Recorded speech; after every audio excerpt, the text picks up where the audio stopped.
CPIM-ൻ്റെ ഭാഗമായിട്ടുള്ള അവിടുത്തെ LDF-ൻ്റെ ഭാഗമായിട്ടുള്ള ഒരു കൗൺസിലറെ അവിടുന്ന് മാറ്റിയെടുക്കാൻ ഉള്ള നീക്കം നടത്തിയെന്നാണല്ലോ.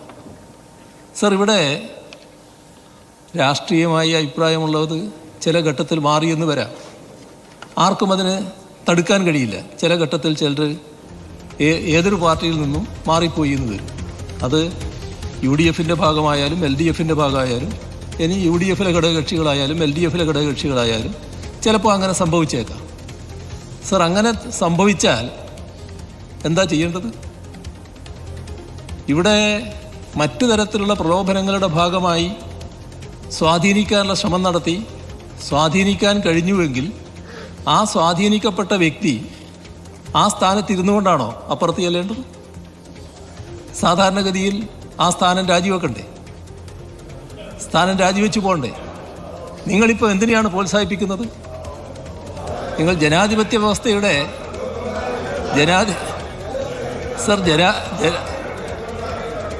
ജനാധിപത്യ വ്യവസ്ഥയുടെ കാതലായ കാര്യങ്ങളാണല്ലോ പറഞ്ഞുകൊണ്ടിരിക്കുന്നത്.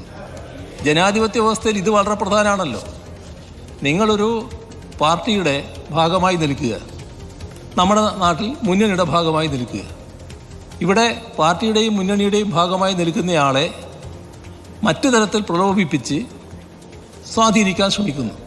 ചിലപ്പോൾ ശ്രമിച്ചേക്കാം. അങ്ങനെ ശ്രമം വിജയിച്ചു കഴിഞ്ഞാൽ ആ കാലുമാറ്റത്തെ അതേ രീതിയിൽ അംഗീകരിച്ചു കൊടുക്കലാണോ? അതാണോ ചെയ്യേണ്ടത്?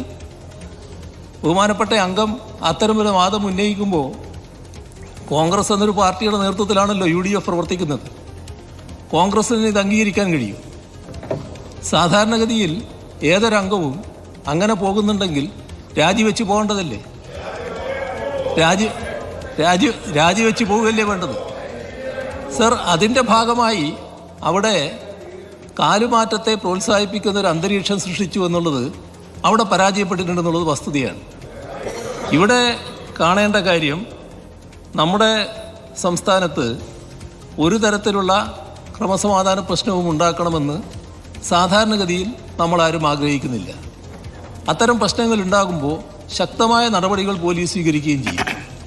ഇവിടെ ഉണ്ടായ പ്രശ്നങ്ങളിൽ ജനാധിപത്യത്തിന് നിരക്കാത്ത കാലുമാറ്റത്തിൻ്റെ പ്രോത്സാഹനം വന്നു എന്നുള്ളതാണ് ഏറ്റവും ഗൗരവമായി കാണേണ്ടത്. അത് നമ്മുടെ ജനാധിപത്യത്തെ ശക്തിപ്പെടുത്തുന്ന ഒരു പ്രവണതയല്ല എന്നുള്ളത് അംഗീകരിക്കാൻ സാധിക്കണം.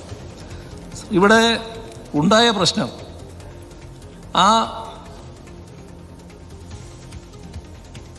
കലാരാജു എന്ന് പറയുന്ന മഹതിക്ക് ചില പരാതികൾ ഉണ്ടായിട്ടുണ്ട്. അതുമായി ബന്ധപ്പെട്ടുള്ള നടപടികൾ പോലീസ് സ്വീകരിച്ചിട്ടുണ്ട്. ഒരു സംശയവും വേണ്ട, ശക്തമായ നടപടി തന്നെ പോലീസ് സ്വീകരിച്ചു പോകും. അതിൻ്റെ ഭാഗമായി മറ്റാശങ്കകൾ ഉണ്ടാകേണ്ടതില്ല. ഇവിടെ എതിരായി കേസ് വന്നു എന്ന് പറയുന്നത് അത് കള്ളക്കേസും മറ്റതെല്ലാം ശരിയായ കേസും എന്നാണ് ബഹുമാനപ്പെട്ട അംഗം പറയുന്നത്. ഏതായാലും ബഹുമാനപ്പെട്ട അംഗം തന്നെ പറഞ്ഞു, വഴി മുടക്കലല്ല, ഞാൻ അവിടെ കുത്തിയിരുന്നിട്ടുണ്ട്, മറ്റാളുകളും ഉണ്ടായിരുന്നു, പിന്നെ മറ്റാളുകളും വന്നു ചേർന്നു എന്നൊക്കെ പറഞ്ഞിട്ടുണ്ട്. ഏതായാലും അത്തരം കാര്യങ്ങളിൽ സ്വാഭാവികമായ നിയമ നടപടികൾ സ്വീകരിച്ചു പോകട്ടെ. നിയമ നടപടികളുടെ കാര്യത്തിൽ തെറ്റ് ചെയ്തിട്ടുണ്ടോ ആ തെറ്റ് ചെയ്തവർക്കെതിരെ കർക്കശമായ നടപടി ഉണ്ടാകും എന്നതാണ് ചൂണ്ടിക്കാണിക്കാനുള്ളത്. ഒരു ആശങ്കയും ആ കാര്യത്തിൽ ഉണ്ടാകേണ്ടതില്ല. ഏതായാലും സ്ത്രീകൾക്കെതിരെയുള്ള ആക്രമണം അത് ഗൗരവമായി തന്നെ കാണുന്നതാണ്, ആവശ്യമായ നടപടികൾ സ്വീകരിക്കുന്നതാണ്. അവരുടെ പരാതി ഗൗരവമായിട്ട് തന്നെ പരിഗണിച്ച് തുടർ നടപടികൾ സ്വീകരിക്കുകയും ചെയ്യും. കലാരാജുവിനെതിരായ നടപടി അതിനെ അവിടെ ഉണ്ടായ സംഭവത്തെ ന്യായീകരിക്കുന്നുണ്ടോ? ഉണ്ട്. പക്ഷേ നടപടി എടുക്കുമ്പോൾ എടുക്കും. രണ്ട് സൈഡിലും നിൽക്കുന്നുണ്ട്. എന്തായാലും അല്ല, മുഖ്യമന്ത്രി ഈ പറയുന്നതിൽ നിന്ന് ഇപ്പോൾ ഈ രാഷ്ട്രീയത്തിലെ നൈതികത, കാലുമാറ്റത്തിന്റെ പ്രശ്നം, അങ്ങനെ അവിടേക്ക് പോവുകയാണെങ്കിൽ എങ്ങനെയായിരുന്നു ചെയ്യേണ്ടിയിരുന്നത് തുടങ്ങിയ പ്രശ്നങ്ങളാണ് പറയുന്നത്. ഒരു സ്ത്രീക്ക് പൊതുജന മധ്യത്തിൽ നേരിടേണ്ടി വരുന്ന, പൊതുമധ്യത്തിൽ അല്ലെങ്കിൽ ഒരു പബ്ലിക് സ്പേസിൽ ഇങ്ങനെയുള്ള ഒരു രാഷ്ട്രീയ പ്രവർത്തകയായിട്ടുള്ള സ്ത്രീക്ക്, ജനപ്രതിനിധിക്ക് നേരിടേണ്ടി വരുന്ന മോശം അനുഭവത്തെക്കുറിച്ച് അല്ലെങ്കിൽ ഇവരുടെ പാർട്ടിക്കാരിൽ നിന്ന് തന്നെ ഉണ്ടായി എന്നുള്ളതാണ് ആക്ഷേപം വരുന്ന ആരോപണങ്ങൾ. ഇതിനെക്കുറിച്ച് മുഖ്യമന്ത്രിക്ക് ഒന്നും പറയാനില്ല. അവർ പറഞ്ഞൊരു കാര്യമുണ്ട്, അവർ കാറിൽ വലിച്ചങ്ങി ഇടുമ്പം അവരുടെ കാർ ഡോർ അടയ്ക്കാൻ പറ്റില്ല, കാരണം കാലിടയിൽ കുടുങ്ങിപ്പോയി.